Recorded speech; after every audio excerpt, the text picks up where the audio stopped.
노래 잘 들었습니다. 자, 노래와 토크와 노래가 이렇게 비빔밥이 돼서 우리가 맛있게 먹고 또 여러분에게 그 맛있음을 전달해 주고 있습니다. 우리가 그렇잖아요. 그 우리가 차선을 우리가 무슨 선이라고 그러죠? 자동차 차선? 차선을 자동차 차선? 네, 그걸 갖다가 세 글자로 우리가 생명선이라고 그러잖아요. 아, 생명선. 네. 네. 그럴 만큼 우리가 그걸 지키지 않으면 내 생명이 위험해진다는 거예요. 그래서 지키라고 있는 게 바로 법 아니겠습니까? 그래서 이분이 필요합니다. 자, 김판수 변호사와 함께하는 법대로 해라. 예.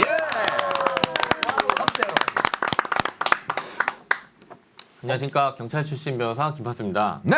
예, 오늘도 이제 그 사연을 하나 준비를 해왔습니다. 사연의 주인공 A 씨는 전업주부로 이제 한 25년 정도 결혼 생활을 문제없이 잘 영위를 해오신 분입니다. 이분들 가정은 남편이 직장 생활을 하면서 돈을 벌어오고 A 씨는 이제 전업주부로서 아이들 키우고 집안일도 열심히 하시고 이렇게 가정을 꾸려왔습니다. 이렇게 역할 분담을 해서 그런 과정에서 이제 월급이 이제 남편 B 씨 명의로 들어오니까 뭐 주택을 구입을 하든 뭘 하든 자산 취득 명의는 다 남편 걸로 돼 있었죠. 네. 뭐 문제는 없잖아요.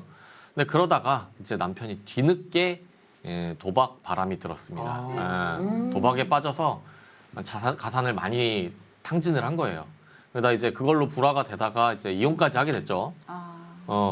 그렇게 됐는데 이제 이런 식으로 이혼을 하게 되면은 A 씨가 뭐 수입은 따로 없었지만 전업주부로서 사실 동등하게 가정에 기여를 한 거잖아요. 꼭 네. 돈을 벌어야지 되는 게 아니고. 그렇죠. 그래서 거의 반반으로 이제 그 재산 분할을 하고서 이혼이 잘 마무리가 됐습니다. 근데 문제는 이 B 씨, 남편 B 씨의 채권자들, 이 빚쟁이들이 남편한테는 이제 더 이상 그 이제 뜯어낼 게 없으니까 이 재산 분할 받아간 이 A 씨한테까지 와가지고 와이프한테. 이거 지금 니네 이혼하기 전부터 있었던 빚이다. 니 이거 지금 남편 거 뜯어갖고 간 건데 너도 일부 갚아라. 이렇게 압박을 하는 거죠. 이 경우에 이게 좀 계속 분쟁이 가서 법정까지 가면 어떻게 될까요? 이거를 다 갚아야 될 필요가 없는 거는 누가 생각해도 아실 텐데 일부라도 좀 인정이 될 것 같은지 아니면은 뭐 아닐 것 같은지. 손해 청구하는 걸 좀 가능성이 있는 게요.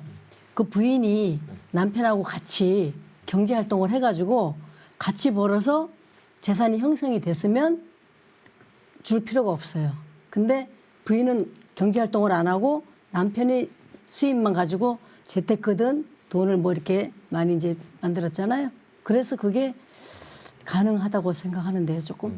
저는. 줘야 된다. 채권자들이 그런 논리로 왔을 거예요, 그죠? 네, 저도 지금 그렇게 생각이 들어가는데요. 네. 경제 활동을 했으면 예, 줄 필요가 없죠. 저 윤찬이는 그렇게 생각 안 합니다. 왜냐? 어차피 다 끝났기 때문에 뭐 벌고 안 벌고도 끝난 거예요. 그래서 이혼했기 때문에 이혼했기 때문에 미담이다. 할 수가 없다. 청구를 할 수가 없다. 끝. 자, 한 표 한 표. 깔끔하게. 네. 깔끔하게 갔습니다. 제가. 저도 안 갚아도 된다고 생각해요. 왜냐하면 그 주부가 집에서 살림을 했다 하지만 그래도 가사 노동을 했잖아요. 그렇기 때문에 그건 인정이 가사 된 노동에 거니까. 대한 대가가 있기 때문에 그래서 의자를 받았고. 그거는 당연히 자기 지분은 자기가 가져가야 된다고 생각해요. 갚아야 될 이유가 자, 없다. 세 표. 안 줘도 된다. 자, 전승희 씨. 저는 이혜성 씨하고 맥락을 같이 합니다. 왜냐하면은 묻어가야 되는 인생이기 때문에 한 방에 부르신다. 그거보다도 왜냐하면은 한 방에 가사노동만 했고 이혜성 씨 말대로 같이 뭐 일을 각자 해가지고 똑같이 벌어서 모은 돈이 아니기 때문에 전액을 다 줄 수는 없고 일부라도 줘야 된다. 일정 부분은 줘야 된다고. 제가 이 고시 공부할 때 됐어요. 예.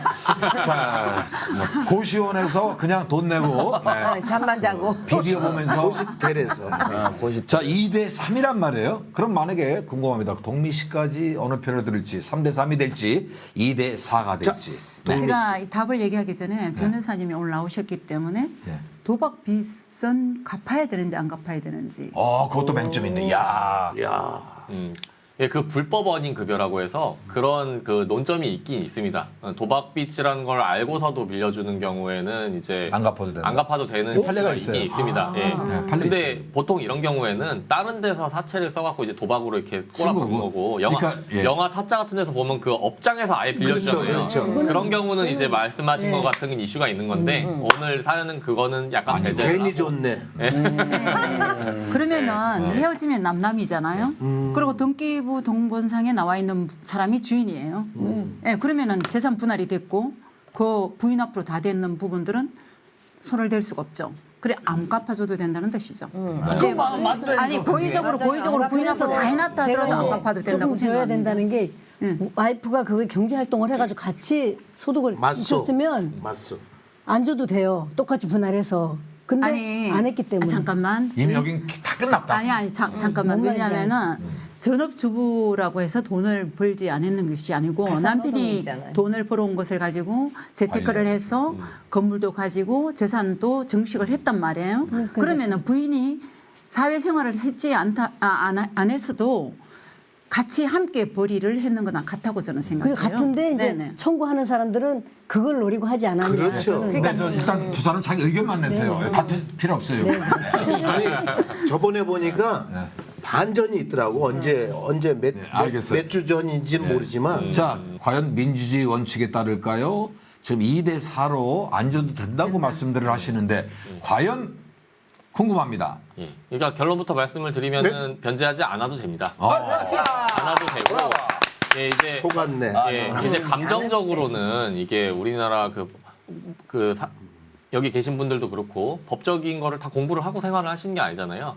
일단 원칙을 말씀을 드리면은 부부 상에는 이제 실질적으로는 경제적인 공동체를 이뤄서 그 재산을 함께 운영을 하지만 별산제입니다, 우리나라 부부. 각자 명의로 된 건 각자의 재산인 건데 네. 뭐 남편이 빚졌으니까 너도 같이 갚아 이런 거는 아닌데 이제 그런 경우가 인정된 경우 일상 가사에 관한 경우에는 같이 연대 책임이 인정된 경우가 있지만 보통은 아닌데 도박빚 같은 경우도 이혼을 안 했어도 사실 이혼을 안 했어도 안 갚아도 됩니다. 근데 여기는 지금 제가 왜 이혼까지 사연에다 넣었냐면 남편 명의로 계속 돈을 벌어왔잖아요. 그러니까 이혼을 안 했을 때는 다 남편 명의 재산이에요. 그러니까 다 뜯어갈 수가 있어요.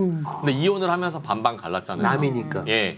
그러고 나서는 이제 별개예요. 이게 원래도 갚아야 되는 돈을 원래도 안 해도 같이 갚아야 되는 거라고 하면은 이혼해서 재산 분할했다고 해서 그때부터 안 갚아도 된다 이런 건 없겠죠. 근데 이제 원래 안 갚아도 되는 돈인데 가사로서 자산 형성에 기여한 게 인정이 돼서 그치, 받아갔다. 가사노동. 그렇다면은 이제 내가 돈을 이제 벌어왔는지 안 벌어왔는지는 상관없이 이제 남편의 알아서 해결해야 될 채무가 되는 겁니다. 그러면 안 자, 됩니다. 그래서 네. 지금 사회적인 그 문제가 되는 것이 이 맹점을 역이용하는 사람들이 있어요. 일부러 위장 이혼을 해서 그럴 수 있죠. 그래서 네. 와이프 앞으로 모든 거를 해놓고 자기는 빈털터리다 법대로 해라 백제라 이런 아주 요 맹점 이 법적인 의도적으로, 거로 네, 인해서 계획적으로. 위장 이혼을 한 그런 예도 있다는 것을 참고로 말씀을 예, 잘 알고 드리겠습니다. 계십니다. 네. 자, 여러분에게 정말 피와 되고 살이 되는 살이 되는. 네, 정말 아주 그냥 꿀팁이 아니라 꿀팁을 여러분에게 전해드리는 자 김판수의 법대로 해라였습니다.